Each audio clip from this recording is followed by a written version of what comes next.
جہاں زیادہ چاول کھائے جاتے ہیں وہاں یہی طریقہ ہے کہ چاول کے اوپر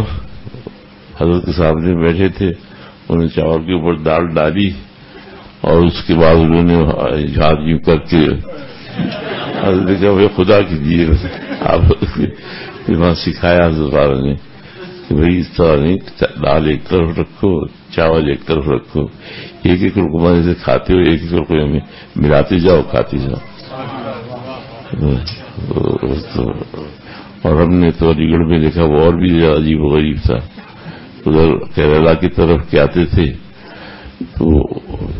ہال میں جو ہال تھا وہاں تو کھانا نکال دیتے، ان کو پکے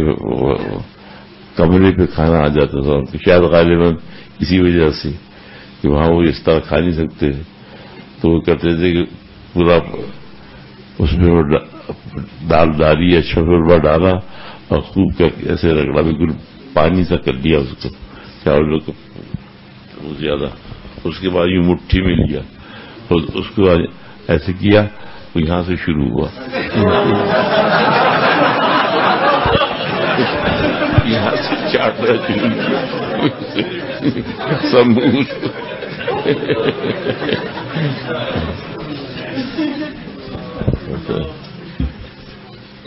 حضرت نے ہم بھی ایسی کرتے تھے، سب ملا کے کھا لیتے تھے۔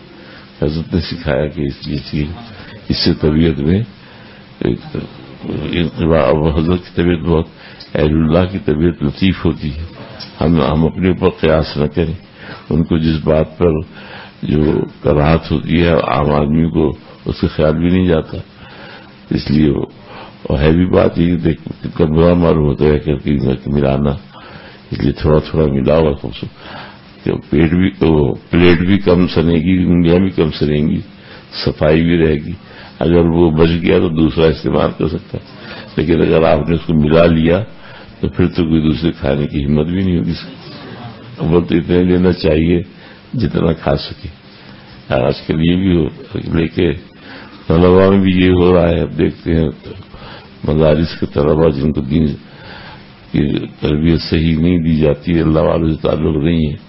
تو جو تعلق والے ہیں وہ بتاتے ہیں کہ آدھا پلیٹ کھانا چھوڑ دیتے، زیادہ نکال لیا اس کے بعد جب نہیں کھائے گا اس کو چھوڑ کے اور چلے گئے۔ حضرت والا کے زمانے میں جب وہاں گلشن اقبال میں مجال تھی کہ ایک چاول بھی ضائع ہو جائے، اگر حضرت نے ایک نگراں مقرر کیا تھا تنخواہ دیتے تھے کہ جا کے دیکھو کوئی طالب علم کچھ بتاؤ کوئی ایک چاول کا ذرہ ضائع نہ ہو، اگر کوئی ٹکڑا بچ جائے تو اس کے لیے حضرت نے وہ بنائی ہوئی تھی کہ ٹکڑے اس میں ڈال دو اس میں، لیکن یہ نہیں کہ سالن کو چھوڑ دیا ایسے ہی، ٹکڑے تو بک بھی جاتے ہیں کام آ جاتے ہیں، تو لیکن سالن کو ایسے ہی چھوڑ دیا اور اس کو آدھا کھایا آدھا چھوڑ دیا، چاولوں کو بس چھوڑ دیا،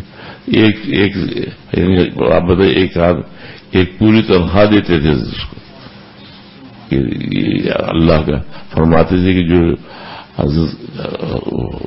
روایت ہے اکرم الخبز عائشہ،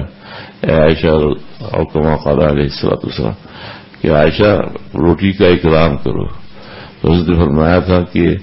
اگر کوئی رزق کی بے اکرامی کرے گا تو رزق اگر اٹھ جاتا ہے تو پھر 7 پشتوں تک نہیں آتا، یہ حضرت والا نے فرمایا کوئی 7 پشتوں تک پھر نہیں آتا، اور حضرت نے فرمایا کہ میں نے خود اپنی آنکھوں سے دیکھا، بمبئی میں ایک سیٹھ تھا مسلمان، وہ بہت مالدار تھا، تو جو کھانا بچ جاتا تھا وہ نالی میں بہا دیتا تھا، اس کے بعد کھانا بچایا کہ میں کسی غریب کو دے دے کچھ کرے، کہ اپنی شان دکھانے کے لیے نالی میں بہاتا تھا۔ حضرت پھر میں نے خود اس کو دیکھا کہ سڑکوں میں بھیک مانگ رہا تھا، وہی سیٹھ جس کے ہزاروں کارخانے کئی کارخانے چل رہے تھے، وہ اس لیے اس کا خاص خیال رکھیں گے، اس لیے تو حکم ہے کہ اس پہ گر جائے جو دسترخوان پہ بچھا کے کھاؤ تو گر جائے، جو اٹھا کے کھانے کے قابل اس کو کھا لو، جو نہیں ہو سکتا تو سمیٹ کے ایک کونے میں ڈال دو۔ حضرت صاحب فرماتے تھے کہ پیاری چیز ہے تو اس کو کیاری میں ڈال دو، رزق پیاری چیز ہے اس کو کیاری میں ڈال دو، پاؤں میں نہ آئے، اسی حضرت والا اس کا بھی طریقہ سکھایا کہ دسترخوان صاف کرو، اس کو کسی اس میں صاف کر کے جو اس کے ذرات ہیں وہ کسی برتن میں رکھ لو، اور اس کے بعد اگر اس سے پہلے دسترخوان اٹھانا ہے صفائی کرنے سے پہلے تو چار طرف سے موڑو، اوپر یعنی بیچ میں سے ایسے دونوں کو ملا دیے، کہ داہنی طرف کیسے موڑ دیا، بائیں طرف کیسے، ایک وہ تو اب وہ اٹھاؤ گے تو گرے گا نہیں، پھر باہر لے جا کے کھول کے اس کو، تاکہ کوئی اس کی خاص اہتمام۔ حضرت والا تو اتنا اکرام کو فرماتے تھے۔ اب شروع میں جب میں حضرت کے پاس حاضر ہوا وہاں تو حضرت والا ہاتھ دھو کے اس میں جیسے شروع میں تو ناک اس میں صاف کر دیتے تھے، پھر اس کے بعد جب دیکھا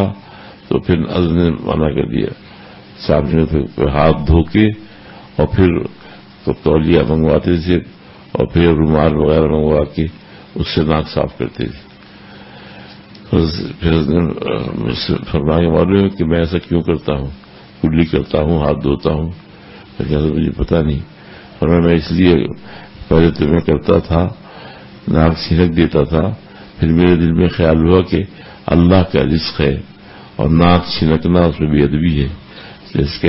میں تو اس پہ تھوکتا بھی نہیں، اس لیے میں اس پہ ناک نہیں چھینکتا ہوں۔ اور پھر اس کو آمس میں نہیں ڈلواتے تھے، بلکہ وہاں پیڑ تھا اس کے نیچے رات کو ڈلوا دیتے تھے۔ جتنا آدمی کے بس میں ہے اتنا کرے، اس کا خاص خیال رکھے، لوگوں کو اپنے احباب کو اس چیز کو بتاتے رہیں، کیونکہ اس میں بہت غفلت لوگ کر رہے ہیں، اس کو اہمیت نہیں دیتے زیادہ۔